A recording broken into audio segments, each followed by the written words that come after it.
नमस्कार. दरम्यान लोकसभेचे विरोधी पक्षनेते राहुल गांधी यांनी महाराष्ट्रासह इतरही राज्यात निवडणुकीत घोळ झाला आहे, असा आरोप केला आहे. हे आरोप करताना त्यांनी काही पुरावेही सादर केले आहेत. त्यांच्या आरोपानंतर आता खासदार शरद पवार यांनी देखील या प्रकरणावर प्रतिक्रिया व्यक्त केली आहे. "दोन माणसांनी मला आम्ही तुमच्या 160 जागा निवडून आणून देऊ, ते मला मतांमध्ये फेरफार करण्याबाबत सांगत होते," असा खळबळजनक गौप्यस्फोट केला आहे. आता शरद पवार यांच्या मोठ्या विधानावर मुख्यमंत्री देवेंद्र फडणवीस यांनी प्रतिक्रिया दिली आहे. राहुल गांधींना भेटण्याचा हा परिणाम आहे, असं वाटतंय, असा टोला फडणवीस यांनी लगावला आहे. तसंच त्यांनी शरद पवार यांचे नाव घेत काही प्रश्न उपस्थित केले आहेत. शरद पवार साहेबांना राहुल गांधींना भेटल्यावरच अशा प्रकारची आठवण का आली?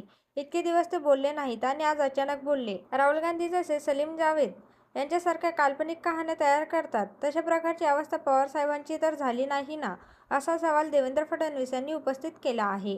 तसेच राहुल गांधी सध्या ईव्हीएमवर बोलत होते, तरी शरद पवार त्यावर बोलत नव्हते. पवारसाहेबांनी अनेक वेळा स्पष्टपणे भूमिका घेतली की ईव्हीएमला दोष देणे ही अयोग्य आहे. आता अचानक अशा प्रकारे पवारसाहेब बोललेले आहेत. हा राहुल गांधींच्या भेटीचा परिणाम दिसतोय, असा टोलाही त्यांनी लगावला आहे.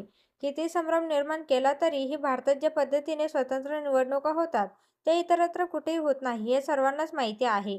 सर्वात महत्त्वाचं म्हणजे ही सर्व मंडळी जनतेत बोलतात, पण निवडणूक आयोगाने बोलवल्यावर कोणीही जात नाही, अशी टीका फडणवीसांनी शरद पवार आणि राहुल गांधी यांच्यावर केली आहे. राहुल गांधी निवडणूक आयोगासमोर शपथपत्र द्यायला तयार नाहीत. राहुल गांधी सांगतात की आम्ही संसदेत शपथ घेतली आहे. शपथपत्र मागितलं तर तुम्ही का देत नाही, असा सवाल फडणवीस यांनी उपस्थित केला आहे. तसेच ते खोटं बोलत आहेत. खोटं पकडलं गेलं की ते शपथपत्रावर दिलं तर उद्या तुमच्यावर त्या ठिकाणी फौजदारी कारवाई होऊ शकते. म्हणूनच रोज खोटं बोलायचं आणि पळून जायचं, असे हे पळपुटी लोक आहेत, असा टोलाही फडणवीस यांनी यावेळी लगावला आहे. दरम्यान आता शरद पवार यांनी केलेल्या गौप्यस्फोटानंतर राजकीय वर्तुळात एकच खळबळ उडाली आहे.